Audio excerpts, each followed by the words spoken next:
Hay una mentira silenciosa que atraviesa toda la infancia humana. Ujú. Es una de esas frases que, bueno, que se repiten tanto constantemente en películas, en libros, en discursos oficiales. Sí, en todas partes. Exacto, que llega a un punto en el que ya nadie la ve, ni siquiera se cuestiona. Y dice así: la escuela está hecha para ayudarte a ser más inteligente. Ya, la clásica promesa. Eso es. Suena lógico a primera vista, ¿verdad? Para quienes suelen interesarse por temas de educación y sociedad, es evidente que el sistema tiene fallos, eso ya lo sabemos todos. Desde luego. Pero hoy vamos a ir un paso más allá, del simple diagnóstico superficial. Totalmente. Porque, a ver, solemos asumir que más años de escolarización equivalen automáticamente a una mente más despierta. Claro. Damos por sentado que el engranaje, aunque rechine a veces, gira en la dirección correcta. Exacto. Pero los apuntes y textos que vamos a analizar hoy, que están extraídos de un documento interesantísimo titulado El esfuerzo por ser eficiente, plantean algo que, bueno, que desarma por completo esa idea. Literalmente la pone del revés. Sí, sí. El autor no dice simplemente que la escuela falle en hacernos inteligentes. Sostiene que no está diseñada en absoluto para despertar la inteligencia. Ujú. Su objetivo real, o sea, su plano de construcción, es fabricar eficiencia.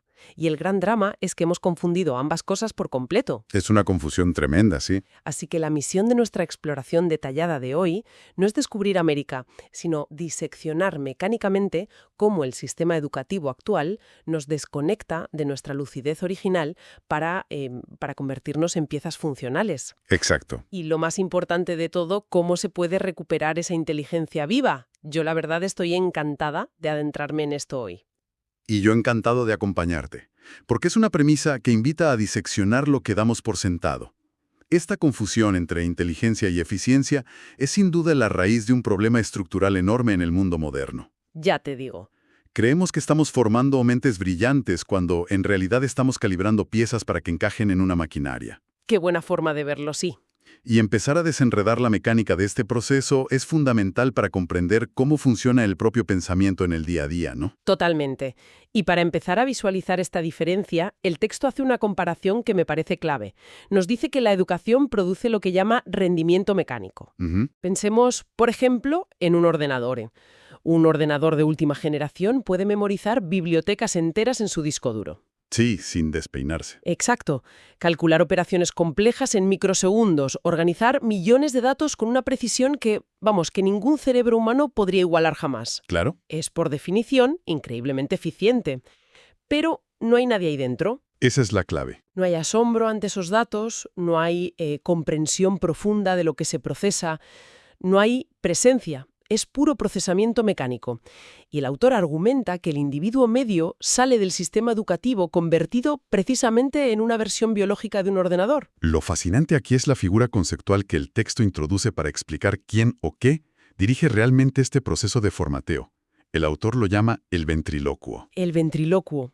Es una imagen un poco inquietante, la verdad. Lo es, pero es una metáfora tremendamente potente para describir a la mente colectiva. O al propio sistema institucional. Exacto, al sistema que se habla a sí mismo a través de cada persona. Al ventríloco, a esta estructura sistémica inmensa, no le interesa en absoluto la inteligencia viva. Porque la inteligencia viva cuestiona cosas, claro. Exacto, duda, ve las fisuras.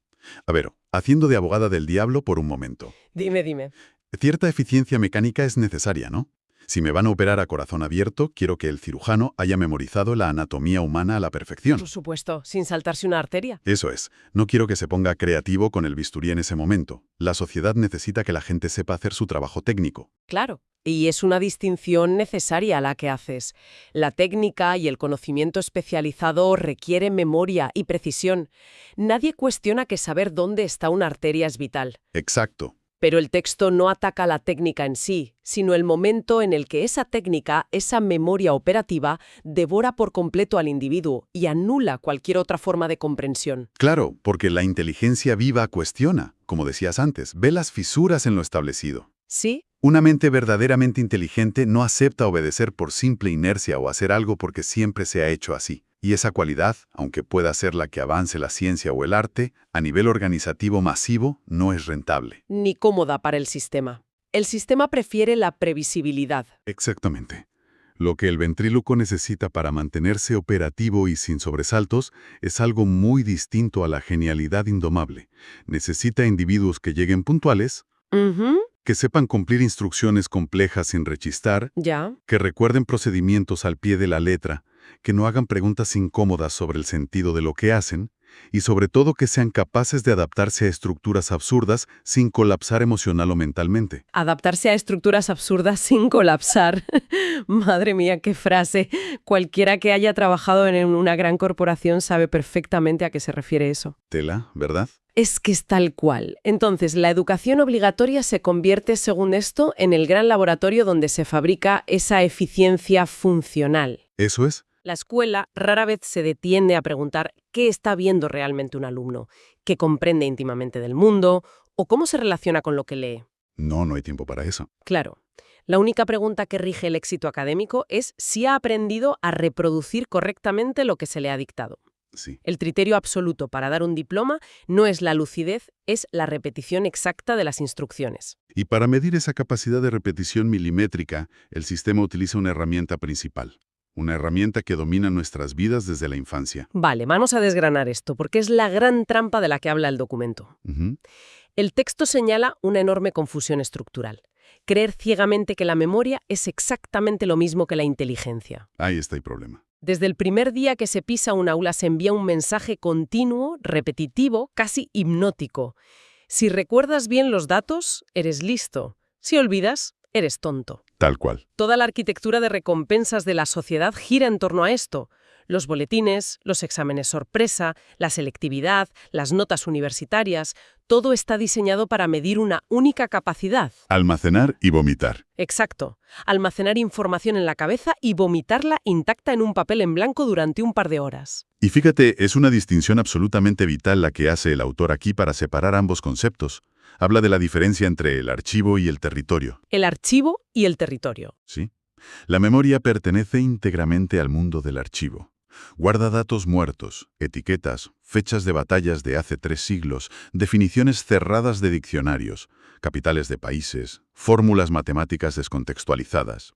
Es un enorme almacén de cosas que ya han pasado o que otras personas han clasificado por nosotros. Un disco duro, vaya. Eso es.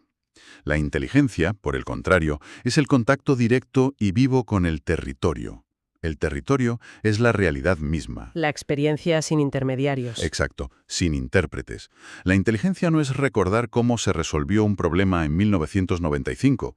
Es la capacidad de ver conexiones completamente nuevas en el momento presente. Claro. Es responder de manera fresca y lúcida ante un imprevisto o percibir matices sutiles en una situación que el mapa oficial, que el archivo, sencillamente no contiene. Y ahí reside la tragedia que señala el texto. Y es algo que resulta muy doloroso de observar cuando uno se para a pensarlo. Sí, lo es. Al confundir el archivo con el territorio, al igualar memoria con inteligencia, la educación pasa de ser un lugar de descubrimiento asombroso a una simple cadena de montaje industrial. Literalmente. Se introduce material en el cerebro del estudiante como si fuera una caja de cartón en una cinta transportadora. Y luego en el examen se comprueba cuánto ha quedado dentro y cuánto se ha derramado. Eso es. Y si el archivo está lleno, el sistema lo celebra por todo lo alto. Hay medallas, cuadros de honor, becas. Se premia la retención independientemente del impacto real de esa retención. Claro, es que da exactamente igual si esa información memorizada ha transformado de alguna manera al estudiante. Da igual si le sirve para comprender mejor su propia vida, si le inspira compasión, si le ayuda a entender el universo. Nada de eso importa. Si el archivo se llena y se repite sin errores, el trabajo del ventríloco está hecho. Es casi como si estuviéramos programando participantes para un concurso de preguntas y respuestas, en lugar de seres humanos. Es un enfoque puramente extractivo y acumulativo. Lo único que cuenta en el balance final es que no haya desviación del guión oficial. Ujú. Y esto, si lo analizamos con detenimiento, tiene un efecto devastador en el desarrollo humano, porque implica que sometemos a las personas a un proceso de metamorfosis inverso. Inverso. Claro, lo lógico sería pasar de ser entidades limitadas a seres libres y complejos. Pero el sistema nos hace pasar de ser organismos vivos y vibrantes, llenos de un potencial increíble, a ser simples repositorios mecánicos. Profundicemos en esa metamorfosis, porque el autor describe el estado original del ser humano con muchísima precisión. Sí, la etapa infantil. Exacto. Si se observa a un niño pequeño, digamos de 3 o 4 años, antes de que toda esta maquinaria escolar lo capture y lo procese, lo que se ve es inteligencia en estado puro interactuado con el territorio. Absolutamente. Un niño pregunta el porqué de absolutamente todo. Se fascina durante horas por un insecto, por la forma de una sombra o por cómo cae el agua. Imagina soluciones que pueden parecer disparatadas para la lógica adulta, pero que encierran una brillantez interna indudable. Sí. Y hay un detalle crucial. A esa edad no existe ningún miedo a decir no lo sé. Cero miedo. La curiosidad está en movimiento constante, libre de vergüenza. Pero entonces entra la escuela en juego. Entra a la escuela y, de manera muy sutil pero implacable, comienza un proceso destructivo que el autor detalla en 4 pasos metodológicos. No es que haya una conspiración malvada en una habitación oscura, es simplemente la inercia de una maquinaria que busca estandarizar. Es curioso cómo desglosa esto, porque lo hace parecer un manual de instrucciones para apagar a una persona. Habla de una especie de saturación inicial, ¿no?, como primer paso. Sí, el primer paso es la saturación absoluta. Se inunda la atención natural con información irrelevante. Una avalancha constante de fechas, nombres de reyes, ríos que nunca van a ver, clasificaciones interminables. Ya. Información que rara vez tiene conexión alguna con la experiencia directa del mundo de ese individuo.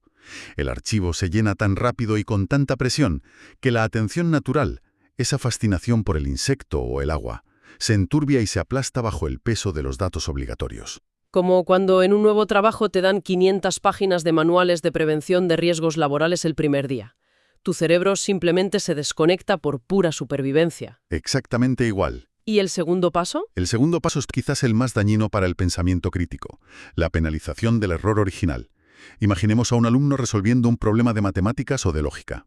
Llega al resultado correcto, pero lo hace por un camino mental completamente suyo, inédito y creativo. Vale. ¿Qué hace el sistema estándar? En muchos casos, le pone una enorme cruz roja porque no ha aplicado la fórmula del tema 4.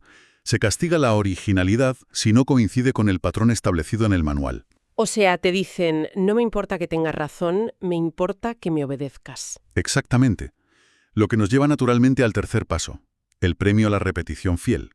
El ecosistema escolar deja muy claro quién es el alumno ideal. El que no da problemas. El que recibe las sonrisas, los elogios y las máximas calificaciones es aquel que no se sale del guión, aquel que devuelve la definición del libro palabra por palabra, sin introducir matices propios, sin dudar, sin cuestionar la premisa de la pregunta. Y queda el cuarto paso, que es el cierre del candado. El uso del miedo como motor principal. Ese es definitivo. El estudiante aprende a base de golpes sociales, que equivocarse tiene un coste altísimo. Trae vergüenza pública, burlas a veces, castigos en casa, miedo a suspender y arruinar su futuro. A partir de ese momento, el cerebro hace un clic dramático. Sí, cambia por completo. Deja de pensar para comprender el mundo y empieza a pensar única y exclusivamente para no fallar. Se vuelve defensivo. Totalmente a la defensiva. Aquí es donde se pone realmente interesante y francamente un poco aterrador, porque el resultado final de estos 4 pasos, tras 15 o 20 años de escolarización ininterrumpida, es lo que el texto define con un término genial, el bot humano. El bot humano, sí. Un adulto que camina por la calle, que quizás tiene un título universitario enmarcado en su pared, pero que procesa la realidad como un programa informático. Puede citar teorías filosóficas complejísimas que jamás se ha molestado en contrastar con su propia vida. Tiene opiniones políticas o sociales férreas que, si rascas un poco, no nacen de su propia observación del mundo, sino que son paquetes de opiniones descargados directamente de su tribu ideológica. Es una descripción muy dura, pero muy certera. Es que es muy visible. Pensemos en el entorno laboral. Cualquiera que haya estado en una gran reunión de empresa sabe perfectamente de qué hablamos. Las famosas reuniones, sí. Esas salas llenas de bots humanos de traje o camisa, intercambiando palabras memorizadas como sinergias, resiliencia, proactividad o escalabilidad. Asintiendo muy serios. Asintiendo, ¿sí? Hasta que alguien por fin decide mandar un correo para resumir y todos pueden volver a sus mesas. Es la ilusión de la inteligencia. Pueden recitar de memoria definiciones perfectas de libertad o de derechos, mientras viven una existencia gobernada en la sombra por el miedo atroz a salirse de la norma. Eso es. Son organismos vivos, sí, pero gobernados por el software del ventríloco. Y la gran tragedia, el verdadero peligro de este bot humano, es su absoluta e inquebrantable convicción. No duda de sus propias creencias porque ha sido entrenado, condicionado durante décadas, para confundir lo que hay almacenado en su archivo con la realidad material. Claro. No sabe distinguir, como decíamos antes, entre el mapa que le han entregado y el territorio que realmente pisa. Llega a creer que su currículum o su expediente académico certifican su inteligencia, cuando en realidad, y esto es lo que argumenta el autor de fondo, lo único que certifica un diploma es un altísimo nivel de compatibilidad con el sistema. Qué fuerte. Demuestra que has sido capaz de soportar la domesticación sin rebelarte. Esto nos lleva a una de las imágenes más profundas del documento, donde se analiza cómo se perpetra todo esto en el día a día, minuto a minuto en las aulas. El autor lo llama el crimen silencioso de la respuesta correcta. La idea de que la educación dominante ha elevado la respuesta correcta, memorizada, a la categoría de Dios absoluto, muy por encima de la respuesta viva o la duda razonable. Para ilustrar este crimen, el autor recurre a una analogía que me parece brillantísima por lo gráfica que es. Pide que imaginemos una planta en pleno crecimiento. Vale. Lo natural, lo instintivo para cualquier planta, es buscar la luz del sol directa, moverse, estirarse hacia la ventana, girar sus hojas buscando esa energía vital. Lógico. Pues bien, obligar a una persona en desarrollo a mirar únicamente hacia la respuesta correcta que dicta el archivo, lo que dice la Wikipedia o el profesor de turno, es el equivalente a coger a esa planta y pegarle una lámpara de plástico con cinta adhesiva justo encima de las hojas. Madre mía. Y obligarla a mirar solo esa luz artificial, estática y muerta. Es una imagen súper visual y muy deprimente, la verdad. El sol genuino a través de la ventana. Pero si la mantenemos forzada, si la penalizamos por girarse, con el tiempo dejará de crecer de forma natural. Esa pequeña bombilla de plástico que le da la luz justa para no morir, pero no para florecer, se convierte en todo su horizonte posible. Es una metáfora tremenda. La planta deja de explorar porque ya le suministran la luz masticada. Prefabricada, aunque sea una luz falsa o incompleta. Exacto. Cuando el entorno siempre se adelanta entregando las respuestas correctas empaquetadas, el asombro, que es la base de todo, se vuelve completamente innecesario. Se apaga. Y la duda, que históricamente ha sido el motor de los mayores avances de la filosofía, la ciencia y el arte, empieza a percibirse como un problema de actitud, como un error en el código. Y esto plantea una pregunta importante sobre cómo nos relacionamos con nosotros mismos, porque es impactante darse cuenta de cómo esta dinámica, sostenida durante años, genera una autodesconfianza profundísima. Sí. El mensaje implícito que cala en el individuo es: si lo que tú ves con tus propios ojos o lo que sientes contradice lo que está impreso en el manual oficial, tú estás equivocado. Siempre. Tu percepción no vale nada frente al archivo. Si conectamos esto con el panorama general, las implicaciones a nivel sociológico y político son inmensas. Lo que ocurre silenciosamente es un desplazamiento total de la autoridad. Las personas desde que son muy jóvenes son entrenadas para dejar de confiar en su propio territorio interno. Renuncian a fiarse de su propia percepción instintiva, de lo que su raciocinio y su experiencia directa les indican a gritos. ¿Para someterse? Para someterse ciegamente a cualquier mapa ajeno que se les presente con suficiente autoridad. Y ese mapa ajeno toma muchas formas en la edad adulta. Claro, muchísimas. Pueden ser los expertos en los medios, las instituciones tradicionales, los gurús de Internet, los dogmas de moda, o un conjunto de estadísticas que ni siquiera comprenden pero que acatan reverencialmente porque vienen en formato de gráfico. ¡Qué gran verdad! Y claro, una población llena de individuos desconectados de su propia lucidez interna, que siempre están buscando un manual externo, un líder o una ideología que les dicte qué pensar sobre cada nuevo acontecimiento, es una población extraordinariamente fácil de gobernar. Facilísima. Es fácil de distraer con polémicas vacías y es fácil de conducir hacia el abismo. Todo ello mientras la multitud avanza convencida de que está progresando hacia la luz. Entonces, ¿qué significa todo esto a nivel práctico? Porque no se trata simplemente de hacer un ejercicio intelectual, sentarse a criticar a las instituciones, poner el grito en el cielo y quedarse de brazos cruzados esperando a que el mundo cambie. Claro, no valdría de nada. Para quienes nos escuchan hoy, el gran reto es identificar cómo afecta este formateo a nuestra realidad diaria. Porque está claro que el voto humano no se queda encerrado en el colegio o en la universidad. Sigue operando en silencio cuando tomamos decisiones en una junta de vecinos, cuando elegimos un trabajo, cuando discutimos con nuestra pareja o cuando decidimos qué postura adoptar frente a una noticia. Exactamente. El condicionamiento nos acompaña a casa. Por eso el autor dedica la última parte del análisis a lo que denomina la necesidad de desescolarizar la mente. Y advierte que esto no es una reforma política, es un trabajo estrictamente personal, íntimo y continuo. Porque, seamos realistas, aunque el sistema educativo externo colapsara mañana y se rehiciera perfectamente, la estructura del bot ya está instalada en el disco duro de los adultos. Desescolarizarse implica, sobre todo, empezar a autoobservarse en lo cotidiano. Bajar al barro del día a día. Exacto. Consiste en notar, por ejemplo, cuándo estamos respondiendo a un problema nuevo recurriendo mecánicamente al archivo de datos muertos y prejuicios, y cuándo estamos de verdad prestando atención al hecho presente. Ya. Requiere una honestidad brutal para observar cómo el miedo al error, el terror a dar una respuesta equivocada, sigue dirigiendo gran parte de nuestras decisiones en la edad adulta. Es, básicamente, pillar infragante a esa voz interna que constantemente nos regaña. Deberías saber la respuesta a esto. No digas tonterías, no opines si no encaja con lo que se supone que debes pensar. Sí, esa voz es el ventríloco. Es darnos cuenta de que una enorme cantidad del estrés y la ansiedad que sufrimos de adultos proviene, irónicamente, de seguir intentando complacer al profesor invisible, seguir intentando ser el estudiante perfecto del sistema, queriendo tener siempre la respuesta homologada en las reuniones de curro o en las cenas con amigos para asegurar esa nota imaginaria de aprobación social. Pero, y aquí hay que destacar el giro optimista del texto. El autor deja claro que no todo está perdido, ni mucho menos. Menos mal. Nos recuerda que el fondo, esa inteligencia silenciosa, viva, pura y curiosa con la que nacimos, no ha sido destruido en absoluto.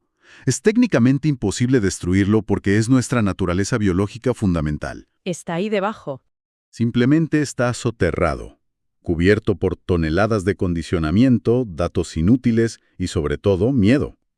Y la forma de desenterrar esa lucidez no requiere irse 10 años al Tíbet ni dominar técnicas místicas, solo aplicar pequeños y valientes actos de honestidad.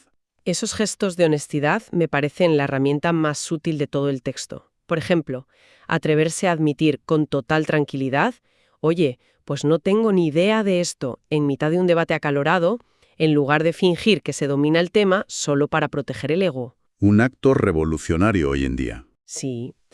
O permitirse explorar preguntas que surgen de la nada por puro interés genuino, sin sentir la urgencia ansiosa de correr a buscar la respuesta oficial en Internet para zanjar el misterio rápido. Cada vez que alguien percibe que una creencia que ha heredado choca frontalmente con lo que está experimentando en la vida real y se atreve a sostener esa incomodidad sin huir, en ese preciso instante, el software del bot entra en pausa. Y ahí, debajo de la programación, reaparece el ser humano vivo. Tal cual. Para resumir la esencia de todo este análisis, la conclusión es brillante por su simplicidad. No tiene sentido sentarse a esperar a que las leyes de educación cambien para salvarnos. El sistema, por su propia arquitectura, va a seguir necesitando, produciendo y premiando la eficiencia mecánica. Siempre lo hará. Seguirá confundiendo la capacidad de memoria con el valor inherente de una persona. La verdadera revolución de la que habla el texto no es institucional, es microscópica, pero de un impacto radical. Ocurre en el segundo exacto en que alguien decide dejar de sacrificar su propia lucidez solo por intentar ser eficiente a los ojos de un sistema que, en el fondo, está ciego. Esa es la verdadera insurrección pacífica contra el ventrílocuo. Recordar, día a día, que uno es el ser vivo que camina por el territorio y no el mapa de papel que lleva en el bolsillo. La única eficiencia que de verdad debería importarnos es esa capacidad inalienable de ver la realidad sin intérpretes. Ver sin intérpretes. Es un concepto que, si se aplica, transforma completamente la manera en que filtramos el bombardeo de información que recibimos cada día. Totalmente. Y para poner el broche a esta exploración detallada, es inevitable que quede flotando en el aire una idea bastante provocadora. Algo jugoso para llevarse y masticar mentalmente después de terminar esta revisión. A ver. Si aceptamos la premisa de que llevamos toda una vida como sociedad global premiando y ascendiendo a quienes mejor confunden el mapa con el territorio, es interesante plantearse lo siguiente de cara al futuro. ¿Cuántas de las crisis mundiales que enfrentamos hoy en día, las crisis económicas, los bloqueos diplomáticos, los colapsos organizativos, no están siendo gestionadas realmente por mentes lúcidas e inteligentes, sino pura y simplemente por los bots humanos más eficientes del planeta? Buf. Aquellos que en su día sacaron la máxima puntuación en la competición de repetir el archivo sin cuestionarlo jamás. Da que pensar, desde luego. Ahí queda esa reflexión para darle una vuelta. Ha sido un verdadero lujo desgranar todas estas ideas y compartir este espacio de cuestionamiento sobre la eficiencia y la lucidez. Muchísimas gracias a quienes nos escuchan por acompañarnos en la revisión de hoy y hasta la próxima exploración a fondo.